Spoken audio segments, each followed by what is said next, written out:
I ran from a chandelier and a 20-carat ring from 500 empty chairs, waiting to clap for a life that wasn't mine.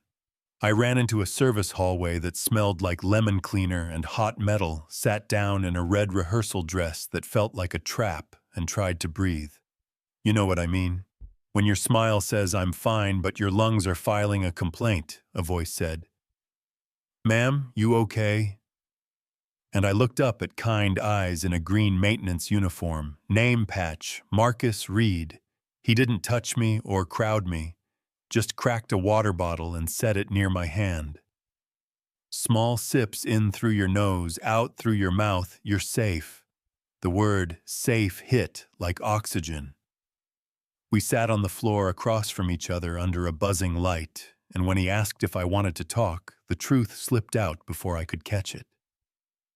"I don't know if I can marry him." Him was Cole Harrington, Harbor City's golden boy, the billionaire who could buy a skyline and still be early for dinner. Perfect on paper and heavy in real life, Marcus didn't try to fix me. He only nodded like he'd heard this song before and said, "Sometimes the life that looks like freedom feels like a cage." And then the door swung open, Cole and the planner, and their worry faces, a firm hand at my waist, and a thank you to the janitor without eye contact, and I was dragged back under the chandelier like a prop that had wandered off stage. That night I stared at a ceiling that listened better than the man beside me at 3 a.m. I walked out of the penthouse, and my feet carried me back to that hotel. The hallway hummed, a radio played tinny jazz. Marcus was polishing a shelf like it owed him rent. "Couldn't sleep," he said. "Couldn't pretend," I said. We talked on overturned buckets about the difference between what someone does and who they are.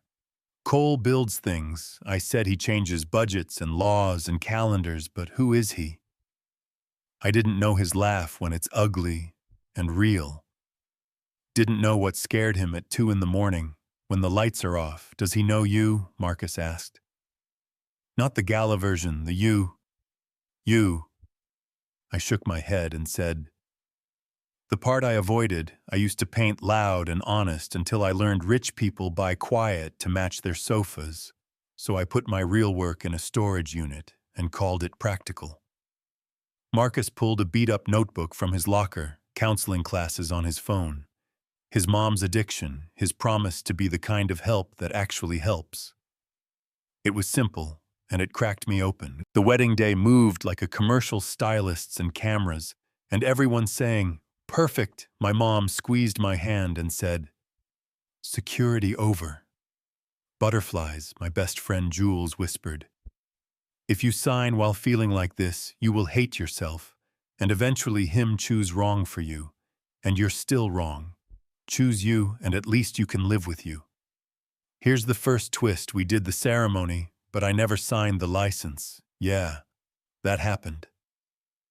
I faked a migraine. Cole flew to Dubai for a 3-week deal and told me to rest. I walked back to the hotel instead. Some nights Marcus changed bulbs. Some nights we drank break room coffee that tasted like pennies. He kept asking questions that made me hear my own voice. "What did you paint?" "When you were happiest," I said. "The wild stuff, the ugly, honest stuff."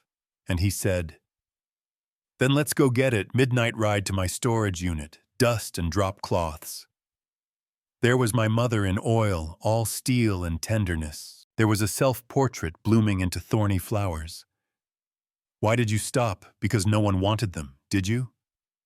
"Yes, then paint right now," he said, "here under fluorescent lights, while I hold the canvas with my hands. No audience, no judge, just you and truth." I tore open old tubes with my teeth like a raccoon. My hands remembered. Panic turned into color. The red dress became a slash of warning, and the first breath became white space where you could finally live. I stepped back, sweaty and crying and unembarrassed. "That looks like you," he said, "not the version in pictures, the you who wants to be here." I went home with paint under my nails and a problem at 7 a.m. Cole laid a leather folio on the counter like a contract closing and said, "Time to sign." I said, "Tomorrow." His eyes went glassy. "You've been different." He slid me his phone, a grainy photo of me entering the hotel at 2:11 a.m. I had a feeling he said so. "I hired someone who is he a friend?" "What kind of friend?" He works maintenance, he said. Janitor, like a slur.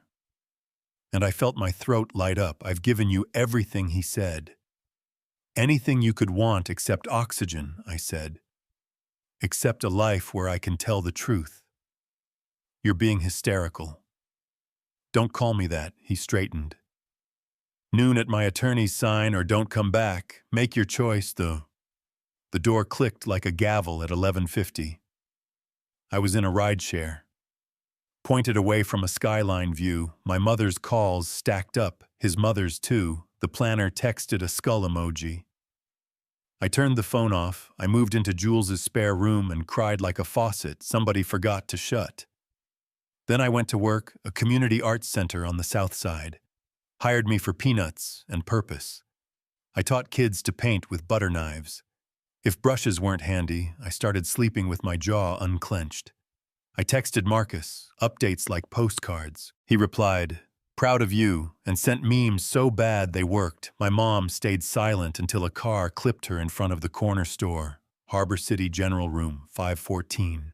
I sat by her bed and held her hand and promised the ceiling I'd forgive anything if she woke up.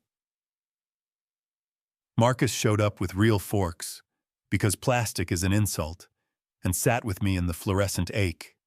When she opened her eyes, she said, "Don't you dare not tell me the truth." So I did the panic. The ring, the storage unit, resurrection. The janitor whose name was Marcus, and whose kindness felt like a mirror. She cried and said, "I pushed so hard for you to have what I never had, that I forgot to ask what you wanted. Security kept us alive."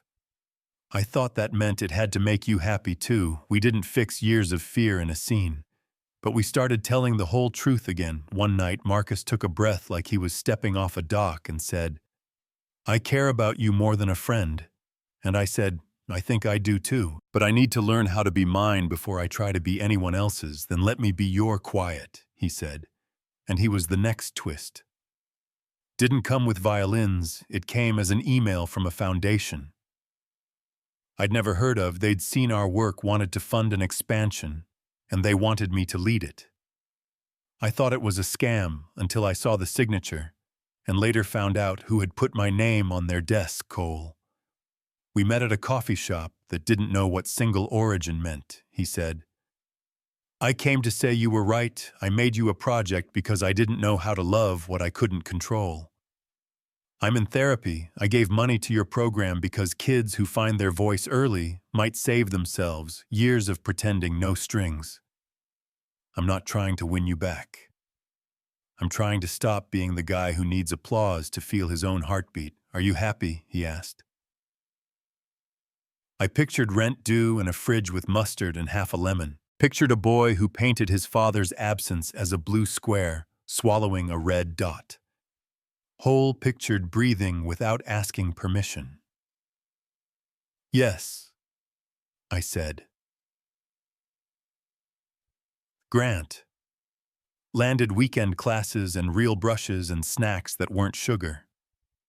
Then a bigger door opened, a 5-year grant to build an independent art and wellness center with counseling. Under one roof, a board member recommended us. You can guess who. Cole had joined their board and used his access for something beyond himself. We leased an old brick warehouse by the river, with windows that made honesty easier. Kids helped paint a mural loud enough to argue with the freeway. Marcus finished his degree and I hired him to run family services. My mother cut the ribbon with hands that had cleaned other people's houses for decades. Cole came with Ava, a public defender who laughs with her whole face. He shook my hand and said, "This is real success, not the money. This people walking out, different from how they walked in." I told the crowd what I learned the hard way. I ran from a chandelier, not because weddings are scary, but because I was about to marry a life instead of a person. Comfort and happiness are not the same currency. Security is survival. Living takes another kind of courage. If you choose for your fear, you are not choosing for your future. The applause sounded like relief. At home, we make pancakes in a pan that sticks and read emails from families. We didn't save so much as stand beside until they could save themselves. The headline found us anyway. She left a billionaire for a janitor. The internet split into teams: gold digger who fumbled the bag, brave, stupid goals. Cole's mother gave a glossy quote about humiliation. My mom told the neighborhood paper that sometimes the bravest thing you can do is disappoint people who love you for the right reasons. We turned down a reality show. We turned the grant into snacks and Saturdays and 3 portable easels for the park. And when a kid who hadn't spoken in 6 weeks painted 3 yellow triangles and called them hope, I cried in the supply closet and didn't apologize, so here's the ending. That isn't an ending. I live modest. I work tired. I love a man who listened before he spoke. I make loud paintings that finally have a wall to belong to. Perfect is a cage, real is messy and worth it now. Tell me, would you have signed for security or walked for your soul? Do you think I disrespected wealth or finally respected myself?